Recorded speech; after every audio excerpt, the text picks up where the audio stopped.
L'odeur de la guerre dans l'air. Aujourd'hui, le monde change. Il tremble, il s'essouffle.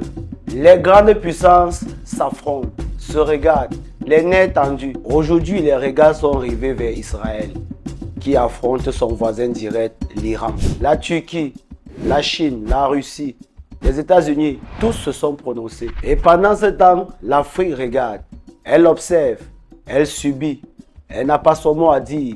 Pourquoi? Parce que parmi les pays africains, il n'y a pas de superbe puissance. Peut-être, entre guillemets, l'Afrique du Sud, mais on n'a pas de superbe puissance. Parce que la superbe puissance est une puissance qui obéit aux principes nucléaires, qui détient l'arme atomique. Mais si demain, cette guerre dont tout le monde redoute éclatait vraiment, sommes-nous prêts à nous défendre? Avons-nous notre mot à dire? Et si ça nous arrivait comme ça vient de se passer là, en Israël ou de l'autre côté, en Iran, pouvons-nous nous défendre? Là est la question. Un peu une histoire, restons connectés jusqu'à la fin. Qui peut parler à la table mondiale? Le monde est gouverné par ceux qui possèdent le feu atomique, le feu monétaire, le feu médiatique, le feu, vous pouvez ajouter la liste. Les puissances occidentales ont peur que d'autres aient ce pouvoir. Pourquoi? Parce qu'ils ont peur que les autres puissent leur dire non. Ils ont peur que quand ils vont entrer chez les gens, comme ils entrent chez nous, comme ils veulent, quand ils veulent, faire ce qu'ils veulent, on leur dira non. Ils ont peur parce que quiconque possède cette même puissance de feu pourra négocier, pourra dire non, pourra s'asseoir à la table des négociants. L'Afrique aujourd'hui, que possède-t-elle? Notre Afrique, qu'est-ce qu'elle possède? Nous avons des ressources, nous avons des terres, nous avons de la jeunesse, nous avons une voix. Mais est-ce que cette voix, elle est audible? Non. Elle n'est pas audible parce qu'en réalité, nous sommes en retard. Nous sommes en retard sur l'humanité. Nous sommes en retard sur le développement du monde. Aujourd'hui, notre continent est quadrillé par des puissances militaires, par des économies dont nous ne contrôlons pas, qui nous dictent le marché, par des intérêts qui ne sont pas les nôtres. Nous sommes devenus une cour arrière, une réserve de ressources où les grandes puissances viennent s'apprêter pour la grande bataille.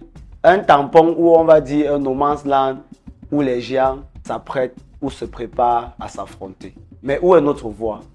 Où sont nos leaders? Qui parle pour nous? C'est quoi notre programme? Dans 20 ans, dans 10 ans, dans 5 ans, dans 35 ans, c'est quoi le programme? Avons-nous une voix? Est-ce que nous sommes préparés dorénavant ou demain à avoir une voix pour défendre notre Afrique? Pour pouvoir un jour avoir une voix qui porte, nous devons commencer par nous éveiller et éveiller nos consciences. C'est pourquoi ce nouveau souffle venu du Sahel, porté par les États de l'AES, doit parler à chaque Africain, à chaque jeune Africain. Ce nouveau souffle qui s'élève, porté par ce jeune capitaine, notre grand frère, on va le surnommer ici le Natema du Burkina Faso, l'homme qu'on ne chasse pas, l'animal indomptable, insoumis, qui aujourd'hui prend des initiatives, prend les devants, au point où il met sa vie et la vie de sa famille en danger pour réveiller les consciences africaines. Le capitaine Ibrahim Traoré est un cri, est un homme. Il ne cherche pas à être un héros, il cherche à réveiller les consciences. Parce que qui contrôle les consciences, contrôle la cité. Aujourd'hui, le capitaine Ibrahim Traoré s'est mis le monde à dos, le monde occidental, ceux qui veulent venir prendre toutes nos ressources, nous contrôler comme ils nous ont contrôlés pendant plus de 400 ans. Un jeune Africain actuellement qui passe une journée sans écouter le capitaine Ibrahim Traoré est un jeune qui est perdu. J'ai compris que la mission du capitaine, ce n'est pas forcément de remettre les armes aux jeunes Africains pour aller combattre l'ennemi qui est occidental. Non. Le capitaine fait un travail de conscience, un travail d'éveil. Pour être plus clair, l'éveil de conscience. Le capitaine sait, il a compris que avec des hommes conscients et éveillés, on peut construire une humanité sûre pour l'Afrique. C'est pourquoi toutes les vidéos ou les programmes politiques du capitaine dans son pays visent toujours à réveiller les consciences. C'est pourquoi je dis, si un jeune Africain aujourd'hui, pas que burkinabé, un jeune Africain de l'Afrique noire, que ce soit de l'Afrique même ou que dans le monde entier, tous les peuples noirs doivent écouter le capitaine Ibrahim Traoré. Surtout les Africains qui vivent sur le continent. Écoutez le capitaine Ibé. Il montre la voie, celle de l'éveil de la conscience africaine, je me répète. Nous ne pouvons pas nous réveiller demain et devenir une puissance nucléaire. Non, il faudrait d'abord travailler les consciences. Il faudrait décoloniser ceux qui traînent le pas. Ceux qui pensent que le bon absolu, c'est à l'extérieur. Il faut tout acheter, il faut tout regarder, il faut avoir des mœurs. Non, l'Afrique a ses mœurs. Nous avons des mœurs, nous avons notre humanité à nous et notre façon de concevoir ce monde. Et c'est le travail que le capitaine Ibrahim Traoré est en train de faire actuellement. Nous, la jeunesse africaine, nous avons donc ce devoir. Oui, on a parlé, on a quitté des grandes puissances, des puissances nucléaires. Mais le premier combat à faire d'abord sur le terrain ici chez nous, comme le capitaine, c'est de relayer. J'ai suivi une information il y a de cela quelques jours. Je regardais ça sur un réseau social burkinabé où le capitaine Ibrahim Traoré avait un programme selon lequel il devait prendre des jeunes pendant ces vacances-ci, pas pour les former au service militaire, mais pour les apprendre à s'aimer, à aimer leur patrie, à aimer leur Afrique. Ce n'est qu'à partir des consciences réveillées, parce que je pense encore que l'Africain est en train de dormir. Nous dormons. Ce n'est qu'avec des consciences réveillées que nous-mêmes nous pouvons, demain, plus tard, dans nos pays, devenir des superpuissances. Si nous n'avons pas confiance en nous-mêmes, nous serons toujours obligés de contacter nos frères qui viennent de l'extérieur et qui, pour la plupart, sont des gros dinosaures. Ils sont là pour nous vider. Le premier travail pour pouvoir un jour accéder au niveau des puissances mondiales, c'est de nous éveiller par rapport à nous, à notre patrie. Qui sommes-nous? D'où sommes-nous venus? Où allons-nous?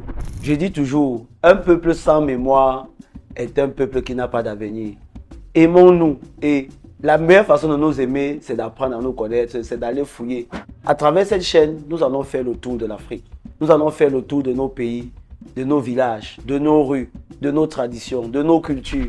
Un peu une histoire, c'est votre chaîne, c'est notre chaîne. Racontons notre histoire. Et si demain nous étions attaqués?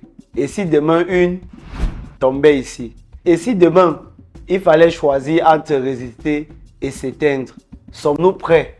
C'est la question que nous devons nous poser tous les jours de notre vie. Où est-ce que nous allons? Allons-nous toujours être à la botte des autres malgré ce que nous avons? That is the question. Sommes-nous prêts à défendre notre territoire, notre humanité, notre histoire? Nous ne voulons pas la guerre, surtout.